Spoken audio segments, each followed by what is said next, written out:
Jadi, kalau memudahkan untuk menjual TNI dalam wilayah politik berbahaya sekali. Bisa menggunakan kekuatan TNI untuk menekan lawan-lawan politik berbahaya sekali. Apalagi yang dihadapi jelas saja kelompok-kelompok sipil.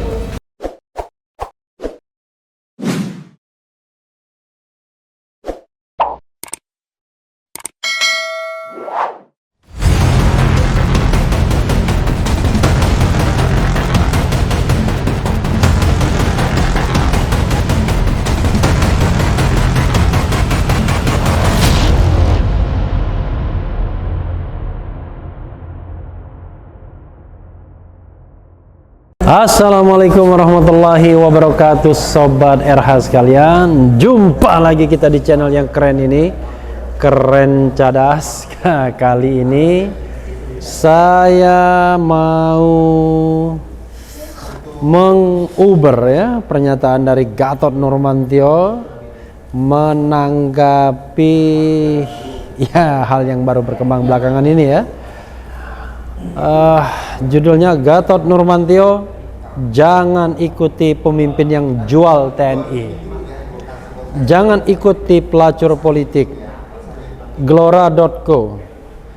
Beberapa hari ini masyarakat dihebohkan dengan pernyataan Pangdam Jaya Maijen Dudung Abdurrahman yang meminta supaya Front Pembela Islam FPI dibubarkan bila memang perlu. Bahkan Dudung dengan lantang mengaku yang memerintahkan para prajurit TNI untuk menurunkan baliho-baliho bergambar Imam Besar FPI Habib Rizik Syihab di sejumlah wilayah ibu kota Jakarta.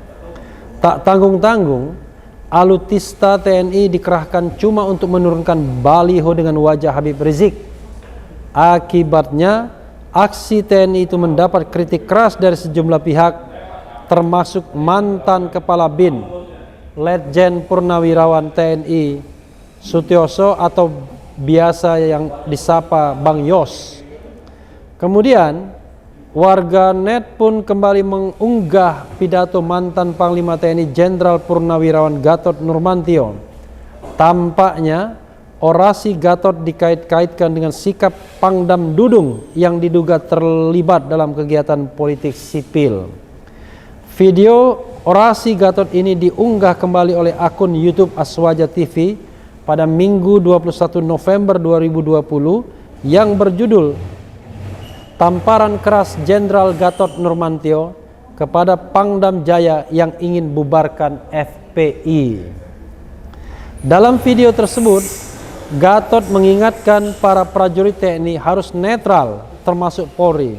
Menurut dia, apabila ada pimpinan-pimpinan TNI di wilayah yang mengajak tidak netral, membantu salah satu, maka disebut pengkhianat dan pelacur politik yang menjual institusi untuk kepentingan pribadi. Luar biasa ya. Pemimpin-pemimpin seperti ini suatu saat rela mengorbankan nyawa anak buah untuk kepentingan pribadi. Saya ingatkan ini, kata Gatot dikutip dari YouTube pada Selasa 24 November 2020. Ia mengatakan TNI adalah anak kandung rakyat sehingga seluruh prajurit TNI harus netral ketika rakyat berkelahi. Sebab rakyat percaya bahwa TNI sebagai penengah. Semoga didengar oleh seluruh prajurit TNI. Jangan ikuti pemimpin yang menjual TNI. Jangan ikuti pemimpin yang pelacur politik, ujarnya. Wah, luar biasa ya. Diketahui Pangdam Jaya Maijen Dudung Abdurrahman mengatakan setiap orang yang tinggal dan hidup di negara Republik Indonesia harus mematuhi peraturan dan perundang-undangan yang ada, termasuk kelompok ormas Islam sekalipun. Lanjutnya, harus tetap mematuhi ketentuan hukum yang berlaku di Republik ini. Siapapun di Republik ini negara hukum, maka semua harus taat kepada hukum. Pasang baliho ada aturannya, ada bayar pajaknya. Jangan seenaknya sendiri, seakan-akan paling benar. Tidak ada itu. Jangan coba-coba. Kalau perlu FPI bubarkan saja, kata Pangdam akhir pekan lalu. Wah, ini pengulangan ya. Tapi intinya kata Gatot Nurmantio, jangan ikuti pemimpin yang menjual TNI, jangan ikuti pemimpin yang pelacur politik. Tidak disebutkan orangnya ya. Tapi sobat era sekalian, apa yang menjadi pernyataan Gatot Nurmantio itu perlu direnungkan ya. Karena seperti saya sudah singgung dalam video di channel ini berkali-kali, ada indikasi TNI Polri mau dilibatkan lagi dalam politik. Padahal melibatkan mereka, sekali mereka melangkah ke arena politik, susah bagi kita untuk membuat mereka keluar lagi. Kenapa begitu? Ya sederhana saja sobat era sekalian, politik itu beraroma atau dekat dengan kekuasaan. Kekuasaan itu kewenangan, kewenangan itu fasilitas, fasilitas itu kenikmatan, kenikmatan itu kemewahan dan lain sebagainya. Jadi setiap orang pasti ingin berpolitik dan berkuasa. Nah, masalahnya adalah seperti yang saya katakan juga berkali-kali, Anda tidak bisa berpolitik kalau Anda pegang senjata. Karena politik untuk merebut kekuasaan itu harus dengan jalan yang konstitusional, harus dengan jalan persaingan politik, harus dengan jalan pemilu, harus dengan jalan yang berdarah-darah. Hanya di Thailand orang yang bisa merebut kekuasaan dengan jalan senjata alias kudeta. Jadi itu bukan sebuah demokrasi, bukan sebuah pergantian kekuasaan, bukan seperti yang kita bayangkan bahwa merebut kekuasaan dengan cara yang konstitusional.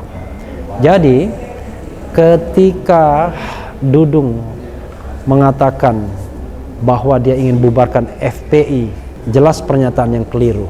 Tapi sudah diperbaiki, hanya memang perbaikannya tidak mengakui kesalahan. It's okay.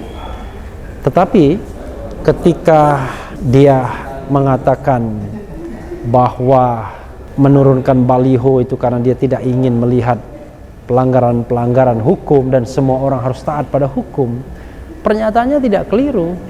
Tetapi bukan porsi dari TNI. Nah, itu sudah saya sampaikan sobat era sekalian pada video-video sebelumnya. Hanya persoalannya adalah tetap misteri, apakah Dudung melakukan ini dengan inisiatif sendiri ataukah karena ada perintah. Kalau dengan inisiatif sendiri, saya meragukannya. Jarang sekali seorang panglima Kodam, panglima daerah militer yang rasanya mau dan berani melakukan inisiatif sendiri untuk masuk ke politik wilayah sipil. Kalau dia diperintahkan, siapa yang memerintahkan? Panglima TNI mengatakan sudah tidak memerintahkannya. Apakah yang memerintahkan otoritas sipil, otoritas lain? Nah, ini yang memang harus diklarifikasi. Dan sobat era sekalian, sebagaimana dikatakan Gatot Nurmantio, jangan menjual TNI secara murah. Karena TNI adalah alat negara. TNI adalah alat untuk mempertahankan persatuan dan kesatuan, keutuhan wilayah. Alat untuk menjaga ketahanan negara karena dia memiliki fungsi pertahanan negara. Jadi, kalau memudahkan untuk menjual TNI dalam wilayah politik berbahaya sekali. Bisa menggunakan kekuatan TNI untuk menekan lawan-lawan politik berbahaya sekali. Apalagi yang dihadapi jelas saja kelompok-kelompok sipil. Tidak mungkin kelompok sipil bisa menang melawan TNI karena TNI memiliki kekuatan, memiliki senjata, punya personel yang terlatih, punya organisasi yang rapi. Sementara kelompok-kelompok sipil tidak dibekali itu semua. Dan tidak ada TNI di suatu negara atau tentara di suatu negara dibuat untuk berhadapan dengan masyarakat sipil. Tidak. Dibuat untuk menghadapi mesin perang negara lain. Dibuat untuk melindungi wilayah teritorial sebuah negara. Dibuat untuk sebagai alat pertahanan. Mereka tidak ikut cawe-cawe dalam politik sehari-hari. Tidak ikut rebutan kekuasaan. Tapi mereka senantiasa siap bersedia untuk mempertahankan kedaulatan. Itu tugas TNI sesungguhnya. Ya, sebagai contoh misalnya orang mempertanyakan soal gerakan separatis di Papua misalnya. Ya, itu tugas TNI. Kalau tergantung perspektifnya. Kalau perspektifnya adalah perspektif keamanan dalam negeri, tentu polisi yang di depan dengan backup TNI. Tapi kalau perspektifnya adalah perspektif perang, gerakan disintegrasi, gerakan separatis, maka tentara yang di depan.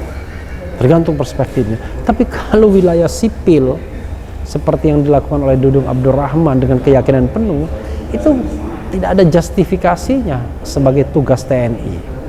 Jadi itu tetap saja tugas sipil. Dan kita lihat terakhir-terakhir pernyataan Dudung berubah-ubah. Dia mengatakan itu atas perintah saya.